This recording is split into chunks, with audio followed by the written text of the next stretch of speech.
Happy Friday, everybody, and welcome to the session on how to prevent burnout in 2022. As you all know, you probably experienced this personally as well as saw it on your team.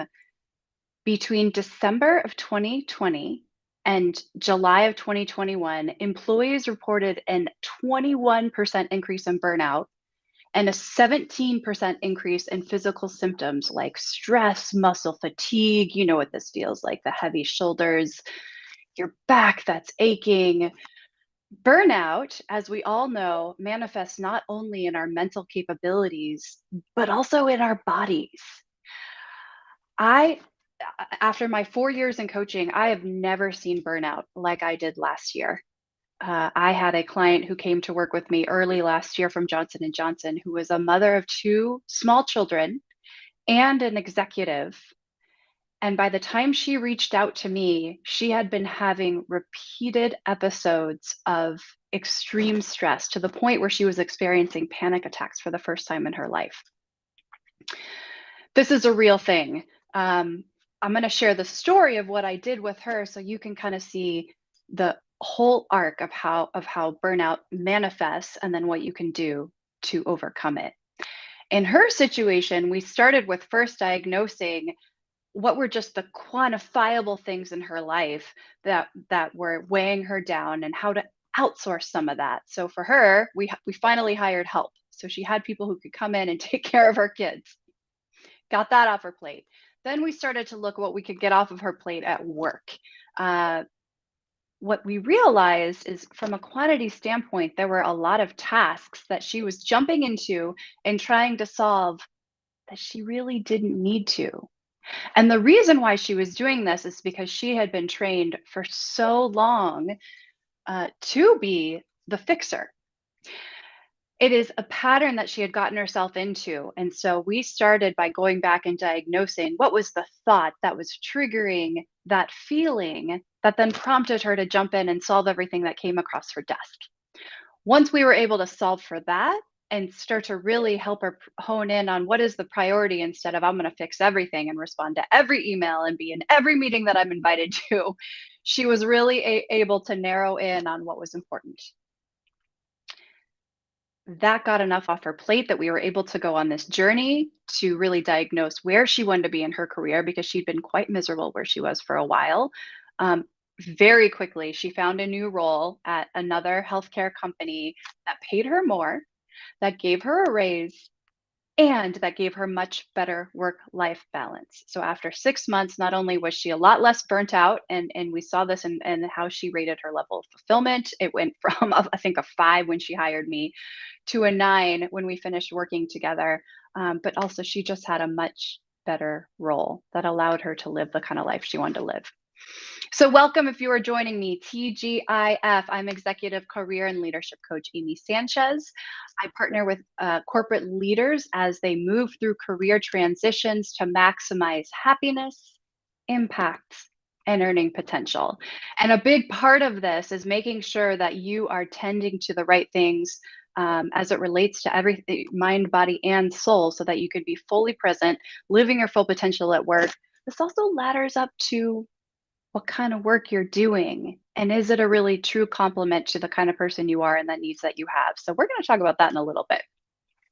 So three things I'm going to touch on as it relates to helping you decrease burnout. These are three topics that will give you some very small yet effective and actionable tips to really help you make sure that you're doing everything you can to not fall into that burnout trap this year.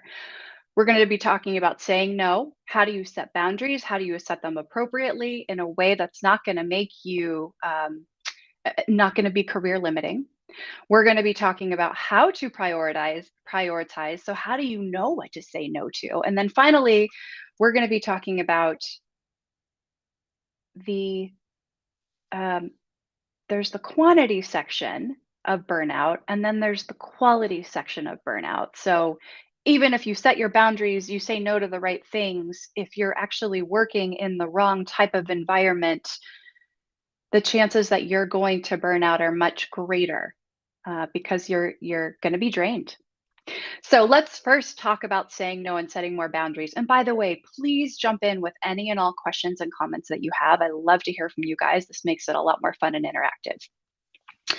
I've recently been working with an executive at Samsung, and eh, she was in the wrong position. It's very clear that she's just in a role that's not laddering up to her strengths and quite frankly draining her.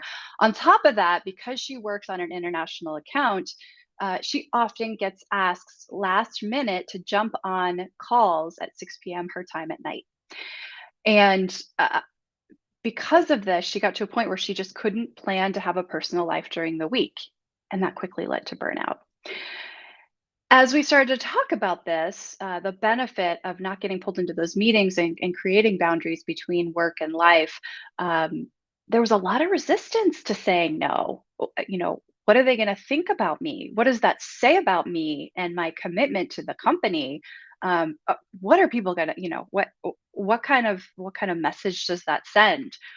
She got to a point where she was so fed up that she decided to try it. She declined a 6 o'clock meeting invite. And guess what happened, you guys?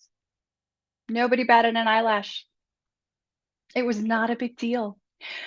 So the reason I say that is because there are going to be some things that you just have to do that are a big deal, but there is certainly a subset of things that you can opt out of and say no to and put boundaries around and really protect your free time, and people are going to respect you more and be more thoughtful about what they invite you to if they know that you have those boundaries. Otherwise, it's carte blanche. You're going to get invited to everything. You're going to be included on all emails. One of the things that we know about what's happened since the pandemic started is physical boundaries that used to be in place when we all worked in the office together have disappeared. That means work and life have started to bleed into one another, and people are working at all hours of the day to make it work. Your company is never going to ask you to say no more. They are never going to take things off your plate. People around you who need you, your family, they're never going to take things off of your plate. It is up to us to recognize this is the new culture that we're operating in and put personal boundaries in place so that we can show up as the person that we'd like to be. Otherwise, we're running and running and I'll call it sprinting. And what happens when you sprint for too long? You collapse. And that is the burnout that we've seen happening over the past year to 2 years. So get better at saying no. Practice saying no. A really good way to do this is a couple of things. So if this is a non-urgent request that's coming across your desk, of course you want to be helpful. Of course you want to extend a hand. But sometimes it's better to empower others to find solutions. So a good way to do this, if you get non-urgent requests, hey, I can help you with that in a few weeks after I get this current project over the finish line. Oftentimes, if you don't respond right away, people miraculously have a way of finding solutions and working things out, and kind of removing uh, that support that they had put on you. It also might enable them to find new solutions and learn a new way of doing things that they wouldn't have otherwise learned. Another way to say this is, hey, I'm booked at that time that you invited me, but I'm free at this time. You're not saying no, but you're giving alternative options on a time when you are available. Another good way to say this is if this is a direct report or a colleague, hey, take a stab at it first or reach out to XYZ, somebody else, for help. And if you still get stuck, come back to me.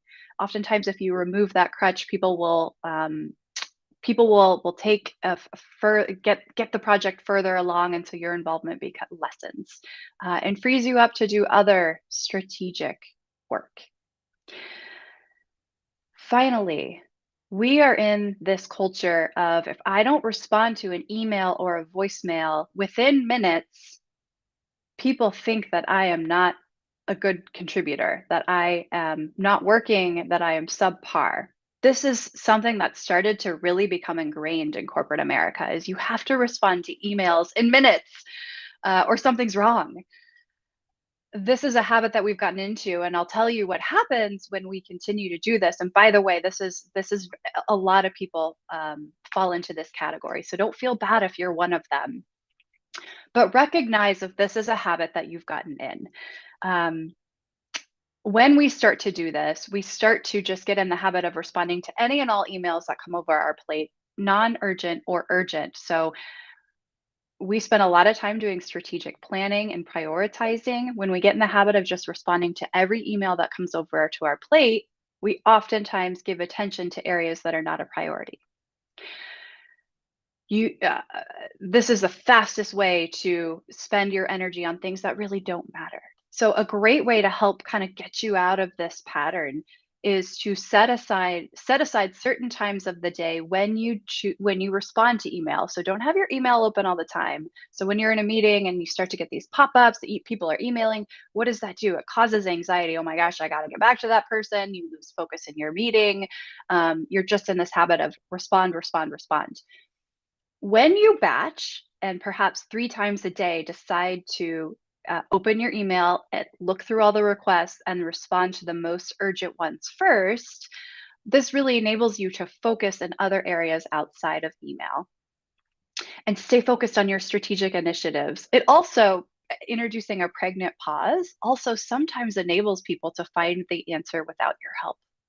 So give this a try and see what happens. If you say yes to everything, you will get buried. I'm going to repeat that. If you say yes to everything, you will get buried. A lot of you already know this, but as you climb in your career, the requests get bigger. They get more important. They start to seep in after hours. And it is very easy if you don't change your operating procedures at that point to drown. The only way that you can remain effective as you increase the responsibilities in your career is learn how to say no, how to do it professionally, and set boundaries. When you set boundaries, people tend to respect you a little bit more. Learning to say no is one of the key things that it enables leaders to really be at their peak performance. So let's move to the next topic, which is how do I decide what to say no to? Now I've got tactics for saying no. Ah, saying yes creates a lot of resentment, which is a no-win situation for anyone. Jenna, I'm so glad you brought this up. Think about the last project that came up across your plate and you said, "Yep, hey, Larry, can you take this on?" And inside you said, "Oh my gosh, I am completely drowning in responsibilities right now." But you said yes. Um, Jenna, great point. Yes, it creates resentment. You do the work, and perhaps it's not a priority. Perhaps there's somebody else who would be better suited for it or could benefit from the developmental opportunity. So say no more. Say no more. So, how do you decide what you're going to say yes to, what you're going to say no to? One of the most important gifts that you can give yourself as a leader is time to recharge and strategize.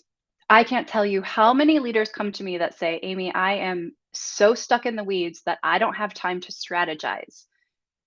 And it makes me less effective at my job. Now, going back to the nature of where we are as a corporate America, the demands are not decreasing. In fact, they're going to continue to increase.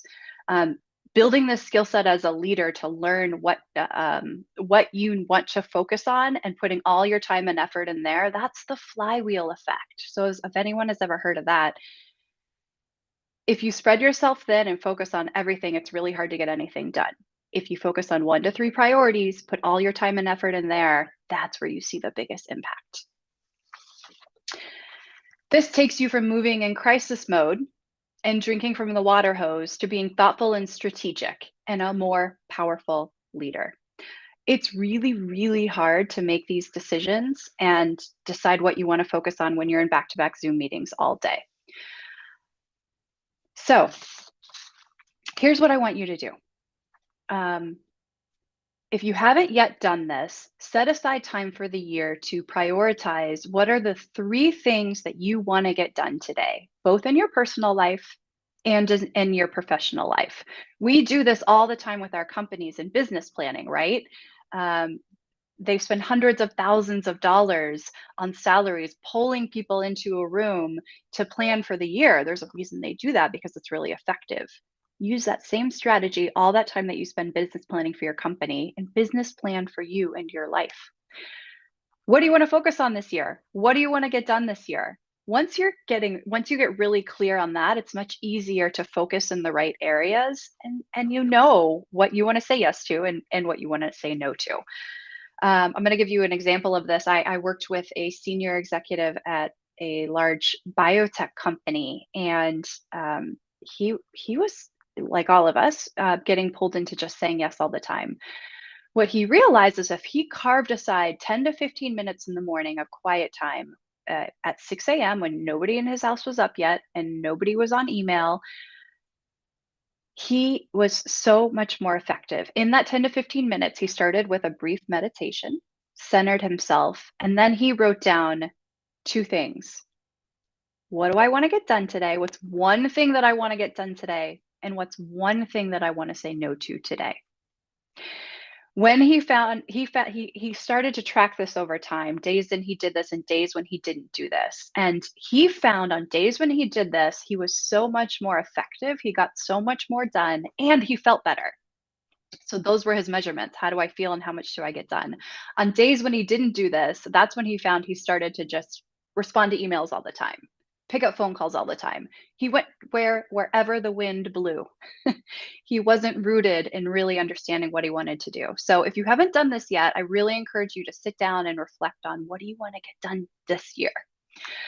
If you need a resource to help you with this, I've got one that's free and available to you. Just go to swimagainst.com/reflection. Those of you who have been with me for a while might have already done this, but it's a great way to reflect on what happened last year or just jump to the exercise that helps you plan for this year. So, as it relates to mindfully navigating your career and showing up the way that you want to, time to think and strategize will be critical to your success. And again, nobody's going to give this to you or hand this to you on a silver platter. You have to create this time, and you don't have to put a lot of time and energy into this. 10 minutes a day can make a world of difference. Okay, so we've talked about quantity. Let's just get the number of things off of your plate. Now let's talk about quality. So even if you're in this space where, hey, I'm saying no to things, I'm prioritizing the right things, but I really hate what I'm doing. Day to day, I'm not in activities that I enjoy. I'm not in activities that cater to my strengths. Perhaps you're in a toxic environment, constantly interacting with people and exchange and being exposed to energy that's really just a drain on you. That's a sign that you're in the wrong environment.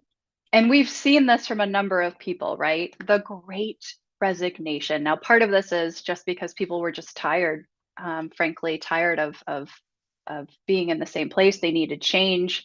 They wanted something different. But a lot of it too was people realized how short life was through the pandemic and decided to prioritize their well-being to get themselves in a place they want to go.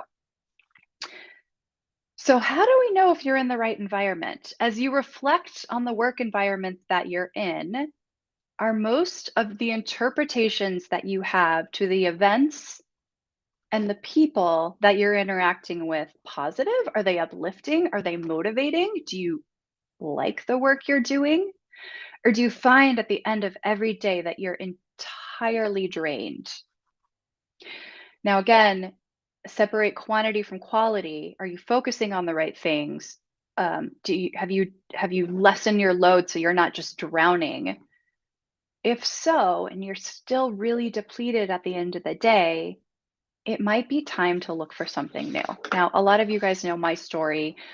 I've spent 13 years in corporate America working for large and startup healthcare companies in marketing, and I liked it, but I didn't love it. Didn't really fill my cup. Parts of it did, but I knew there was more. I knew there was something that was better suited to me and my personality. But it took me a long time to get the courage up to do that. In fact, it wasn't chosen by me.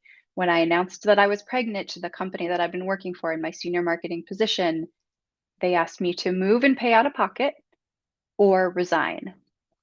That was the kick that I needed to say, "All right, done. I'm enough. This is no longer the type of environment that I wanna be in, but I know there's something better out there for me."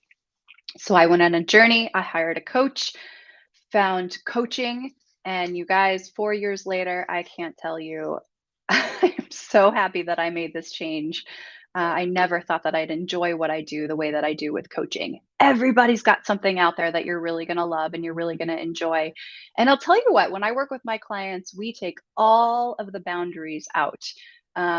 Sure, it could be something in corporate America, it could be entrepreneurship, it could be franchise ownership. We saw more people go to independent working last year than we ever have. So there's so many more possibilities and ways to work than there ever have been before. Uh, I had a client come to me last year who was working at a law firm, and she was um, feeling burnt out, depleted, just really tired of the work that she was doing, and she knew she wanted something else. She liked the work itself. What she didn't like is the culture that she was in. She was in a firm that was really focused on making money, and where she wanted to focus her time on the energy is really providing the largest benefit she could to everybody. So I don't want to work in a firm where we're only catering to people who have a lot of money. I want to work in a firm that caters to people who really have the need, regardless of how much money that they had.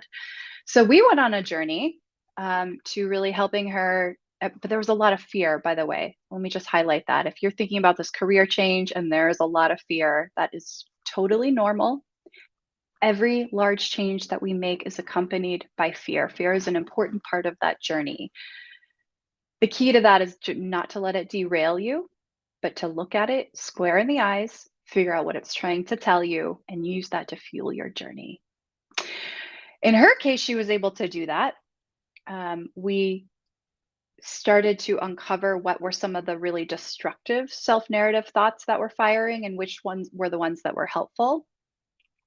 We helped her get rid of those really negative self narrative thoughts and leaned into the possibilities.